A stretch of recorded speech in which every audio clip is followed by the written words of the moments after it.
Toutes curiosités aux aguets pénétreront dans la ville.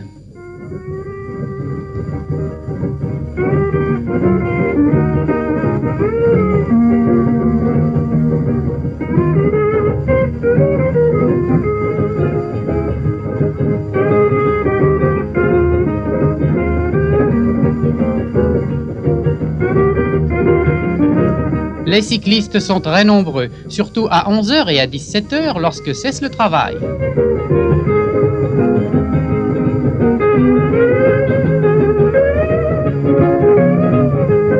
Les élégantes locales sont toute l'année dans cette tenue.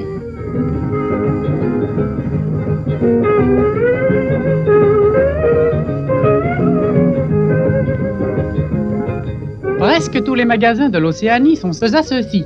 Le propriétaire chinois vous proposera pêle-mêle bicyclettes et fromages, soieries ou saucissons. Un coup d'œil sur le marché. Le marchand de glace, lui aussi, est chinois. Le marché est encore la ligne des autobus appelés trocs qui desservent les districts.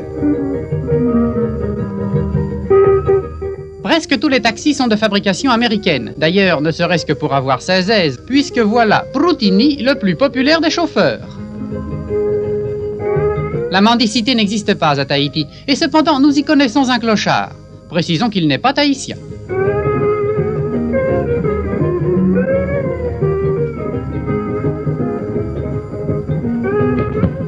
Nos mouteuils, agents de police tahitiens, qui ne connaissent que leur règlement européen. Ils verbalisent beaucoup plus facilement que leurs collègues des continents, ce qui n'empêche pas les infractions.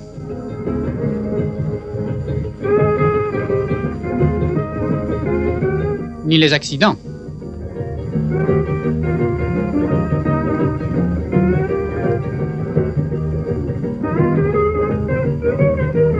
Ces agents-là ne sont pas tellement bousculés.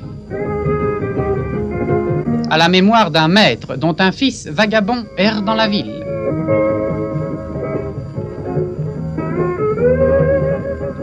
Les fidèles sortent de la cathédrale et, comme partout dans le monde, on use du dimanche pour faire admirer la dernière œuvre de sa couturière ou de sa modiste. Voisinant avec l'église, une des plus florissantes affaires locales, la Banque de l'Indochine. Un garage qui peut s'enorgueillir du plus important débit de voitures américaines. Au premier étage de l'angle droit, l'hôtel Tahiti. Les cloisons intérieures sont en bois et ne montent pas jusqu'au plafond. Nous nous refusons à tout commentaire. Un cinéma, le Bambou, charpente de bois, revêtement intérieur en bambou. Une vainée subit le charme d'East Williams. La résidence et les bureaux du gouverneur. Le palais de justice, quelques membres du barreau appelés en ce pays, selon l'usage, défenseurs. La poste. Le super confort dans l'hôtellerie tahitienne. La sortie du temple, fidèle presque exclusivement indigène. Les petits chapeaux sont devenus grands. Confectionnés en écorce de bambou ou en palme de cocotier, ils sont souvent l'œuvre de celles qui les arborent.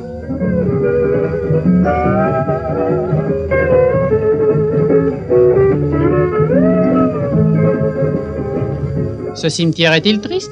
Mais il faut le visiter la nuit de la Toussaint, entièrement illuminé aux bougies.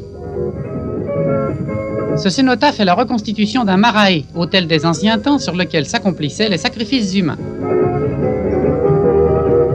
Pour pittoresque que soit ce panorama, nous connaissons des lieux beaucoup plus gais. Ainsi, le Queens, dancing fréquenté par les Européens.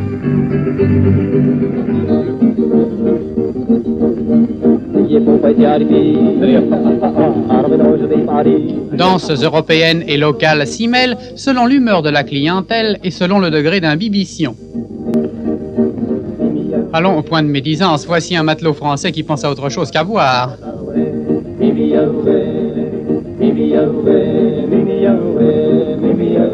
Dame Gast, quel succès lors du retour à Brest!